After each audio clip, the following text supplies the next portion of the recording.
ہمیں یاد ہے ہم بچپن میں جب بنوری ٹاؤن جایا کرتے تھے ایسا لگتا تھا ایک نور برس رہا ہے آسمان. ہم تو یونیورسٹی کالج کے ماحول میں رہنے والے. ارے ہم اسکول سے نکلتے تھے, گھر سے نکلتے تھے, بیگ لٹکا کے اسکول جاتے تھے. ایک نمبر کے شرارتی, اللہ معاف فرمائے. اسکول پہنچتے پہنچتے اڑنگیاں دینا ایک دوسرے کو. اسکول بھی ہمارا قریب نہیں تھا. اب تو بچے گھر سے نکلے وین میں بیٹھے, مائیں لپائی پتائی کر کے ان کو ڈسٹمپر سے وہ ہر طرح سے تیار کر کے دھکا دیا گاڑی میں, وہاں اسکول میں اترے, وہاں ان کو ٹیچر نے ریسیو کیا بڑی تمیز کے ساتھ, آئیے بیٹھیے تشریف رکھیے, بڑی عزت ان کی, باپ سمجھ کے ان کو گھر میں پالا جا رہا ہوتا ہے. پھر وہاں ڈانٹنا نہیں ہے, مارنا تو سوال ہی, ڈانٹنا بھی نہیں ہے. بچے کی رسپیکٹ مجروح ہوتی ہے, اس سے سیلف رسپیکٹ پہ اثر پڑتا ہے. ایکچولی بچے کی مینٹل گروتھ نہیں ہو پاتی. ایک نمبر کا فرعون متکبر بنتا ہے وہ. کبھی کبھار چلتے پھرتے ویسے ہی ہلکا پھلکا بچے کو ایک آدھ چماٹ, زیادہ نہیں, زور سے نہیں, کبھی کبھار. زیادہ کرو گے تو بد اخلاقی ہے یہ. وہ پوچھے کیوں مارا, کہہ رہے یہ بتانے کے لیے کہ میں باپ ہوں. ایسا نہ ہو تھوڑے دنوں میں وہ اپنے آپ کو باپ سمجھنے لگتا ہے. یہ ہو رہا ہے. کل میں جی ٹی وی پہ انٹرویو دے رہا تھا تو کسی لبرل نے یہ کہا کہ آج کل ماں باپ بچوں کے حقوق ادا نہیں, کھلا نہیں رہے ان کو, ان پہ خرچ نہیں کر رہے. یہ پتہ نہیں کون سی دنیا میں رہتے ہیں. لاکھوں میں ایک والدین ایسے ہوتے ہیں جو بچوں پہ خرچ نہیں کرتے. 99% والدین بچوں پہ ان کی ضرورت سے زیادہ خرچ کر رہے ہو, سب کچھ لٹا کے کھلا رہے ہوتے ہیں. یہ پتہ نہیں کون سی دنیا میں یہ لبرل لوگ رہتے ہیں, پھینکنے کے لیے بیٹھے ہوئے ٹی وی میں, پھینکتے رہو بس بیٹھ کے. اپنے معاشرے کو بس نیگیٹو کر کے دکھاؤ کہ ہم گندے ہیں. او بھائی ہمارے یہاں اولاد پہ باپ اتنا خرچ کرتا ہے کہ آپ کی گورا تو ایک کمبخت ایک دھیلا خرچ نہیں کرتا اپنے اولاد پہ. وہ بچوں کے بڑے حقوق ہیں وہاں پہ. اور ہمارے یہاں باپ آدھا ہو جاتا ہے, بال گر جاتے ہیں اس کے سر کے. بچوں کے اسکول کی فیسیں, بچوں کو جو کہے گا کمبخت وہ کھلائے گا اس کو. جیم سے کھانی ہے ڈبل روٹی, جیم بھی رکھا ہوگا فریج میں, انڈا کھانا ہے, انڈا بھی پڑا ہوگا. آج کا بچہ, باپ میں یہ مجال نہیں ہے کہ بچے کو انڈا کھانا ہے اور باپ کہ نہیں تو جیم سے روٹی کھائے گا.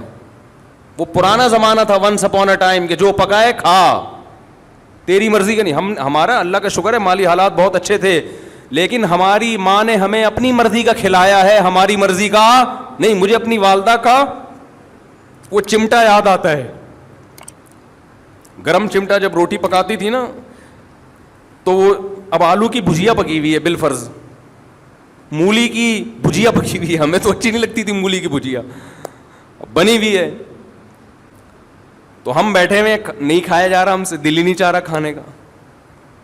وہ انڈے والا برگر منگوا دو ٹھیک ہے. نہیں, مجھے یاد ہے ہماری والدہ چمٹا گرم گرم نا ہماری طرف کرتی تھی, یہ لگاؤں گی, کھاؤ اس کو بیٹھ کے, تمہارے باپ کو بھی یہی کھانا ہے. صحیح ہے نا.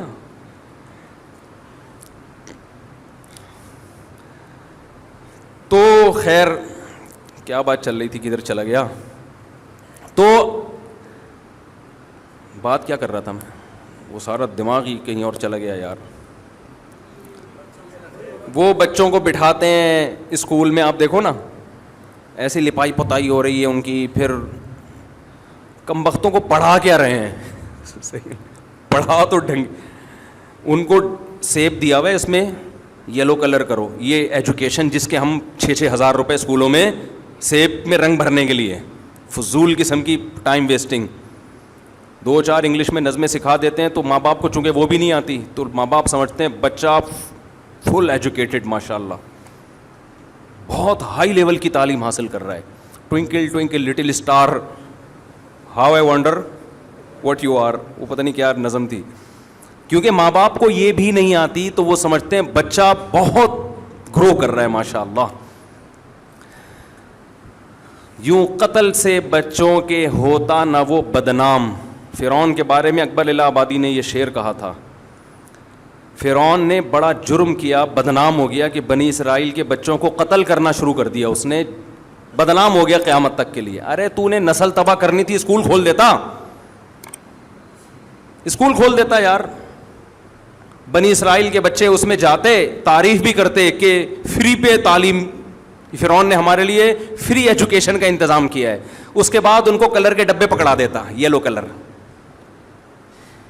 کیلے میں کیا رنگ بھرو, پیلا, یلو ڈے مناؤ, پھر ریڈ ڈے مناؤ. بنی اسرائیل اسی میں الجھ کے رہ جاتی. وہ یہ بھول جاتے کہ ہم پیغمبر کی اولادیں ہیں, اللہ نے ہمیں دنیا پہ حکومت کرنے کے لیے پیدا کیا ہے, دنیا کی باغ ڈور, دنیا کی تقدیریں, دنیا کی نبض ہمارے ہاتھ میں ہونی چاہیے, اور یہ فرعون ہم پہ مسلط ہے. یہ سب بھول جاتے, وہ کماؤ پوت بنتے. پھر جناب وہ بی کام کرنے کے بعد, ایم اے ماسٹر کرنے کے بعد وہ نکلتے اور فرعون کی کسی کمپنی میں جاب کر رہے ہوتے اور 1.5 لاکھ روپے تنخواہ لے کے گھر آ رہے ہوتے. کہتے ہیں یہ ہوتا ہے ایبلٹی, قابلیت. اٹ از کالڈ قابلیت. انگلش میں کہتے ہیں تو اور لوگ سمجھتے پڑھے لکھے ہو گئے. اس لیے اکبر الہ آبادی نے اس وقت کے اسکولوں کو دیکھ کے کہہ دیا تھا کہ یوں قتل سے بچوں کے ہوتا نہ وہ بدنام, افسوس کے فرعون کو کالج کی نہ سوجی. کالج بنا لیتا, اسکول بنا لیتا, سانپ بھی مر جاتا اور لاٹھی بھی نہ ٹوٹتی. خیر وہ بچہ پھر شام کو گھر آتا ہے, ماں تو ماں ہوتی ہے, وہ انتظار میں بیٹھی ہوئی ہوتی ہے, اس کی مرضی کا اس کو کھلایا جائے گا. خیر وہ ابھی جو کچھ ہو رہا ہے اس پہ وہ پھر موضوع سے ہٹ جائے گی بات. ہم جب اسکول جایا کرتے تھے تو اڑنگیاں دیتے ہوئے, یہ پروٹوکول ہمیں نہیں ملتا تھا. والدہ صبح ناشتہ بنا کے دیتی تھیں اپنی مرضی کا, ہماری مرضی کا نہیں, کھاؤ. اور پراٹھے ہوتے تھے, وہ ڈبل روٹیاں نہیں ہوتی تھیں, اکثر پراٹھے. بھائی پراٹھا کھا کے جاؤ گے تو پراٹھے کی طرح چلو گے. پھر ہم چلتے بھی کس طرح تھے, لگتا تھا پراٹھا کھا کے نکلا ہے گھر سے. ہی ہے پراٹھے کی طاقت ہی الگ ہے, بچوں کے لیے تو بہت ضروری ہے. اسکول ہمارا بہت دور تھا گھر سے, اور اتنا موٹا بیگ کمر پہ لٹکا کے بہت دور پیدل چلتے, سارے محلے کے لڑکے اکٹھے جا رہے ہوتے تھے. پھر راستے میں شرارتیں الگ ہوتی تھیں, چلتے ہوئے کہ شوز پہ آپ تھوڑا سا پاؤں رکھیں, وہ شوز کیا ہو جاتا ہے, اتر جاتا. کس نے اتارا, اس نے اتارا ہے, پڈا. اڑنگیاں دے رہے ہیں, اس میں لیٹ ہو جاتے تھے. ظاہر ہے جب آپ اس اسٹائل میں اسکول جائیں گے تو آپ لیٹ ہو جائیں گے. تو پی ٹی ماسٹر کھڑے ہوتے تھے ڈنڈا لے کے, چلو بھائی ہاتھ. پھر 2-4 ڈنڈے کھائے. کبھی اس استاذ کے خلاف دل میں بدگمانی نہیں ہوئی, بھائی استاذ ہے, بڑا ہے, اس کا حق ہے. وہ یہ تھوڑی کہ جانوروں کی طرح پیٹ رہا ہے, 2-4 ڈنڈے تو حق بنتا ہے نا. ہمیں یاد ہے ایک ادھر کھایا, ایک ادھر آیا, ایک ادھر آیا, 4 کھائے, چل بھائی. ہم نے کہا کوئی بات نہیں, راستے میں جو دنگا مستی ہوئی ہے اس میں 4 ڈنڈے چلتے ہیں, ٹھیک ہے نا. تو اب بچوں کا کانفیڈینس ہی ختم ہو گیا, نفسیاتی مریض بن رہے ہیں یہ بچے. ان کو باپ بنایا ہوا گھر میں. میرے پاس فیملیز آتی ہیں, باپ اپنے بیٹے کو لے کر آتا ہے, عمر سے پتہ چلتا ہے کہ یہ باپ ہے, ورنہ حرکتوں سے لگ رہا ہوتا ہے کہ باپ کون ہے ان میں. باپ آہستہ آواز سے بات کر رہا ہوتا ہے کہ میرے بچہ کا میٹر نہ گھوم جائے, اور بیٹا اچھل اچھل کے چیخ رہا ہوتا ہے باپ کے سامنے. یہ ہو رہا ہے مارکیٹ میں. تو تم جن کو جن رہے ہو نا, یہ تم اپنے باپوں کو پیدا کر رہے ہو, اپنی اولادوں کو پیدا نہیں کر رہے. تو ان کو شروع سے ہی تھوڑا سا, میں یہ نہیں کہہ رہا ظلم کرو, بد اخلاقی کرو, محبت بھرپور دو, لیکن ٹائٹ کر کے بھی رکھو, کھینچ کے رکھو تھوڑا سا. محبت اور سختی ساتھ ساتھ چلیں. محبت کا کیا مطلب ہے, ان کے حقوق کا خیال رکھو, ان سے بات کرو اچھے انداز سے, اچھے اخلاق سے. دیکھو لقمان علیہ السلام نے اپنے بیٹے سے کیا کہا, یا بنیا, میرے پیارے بچے.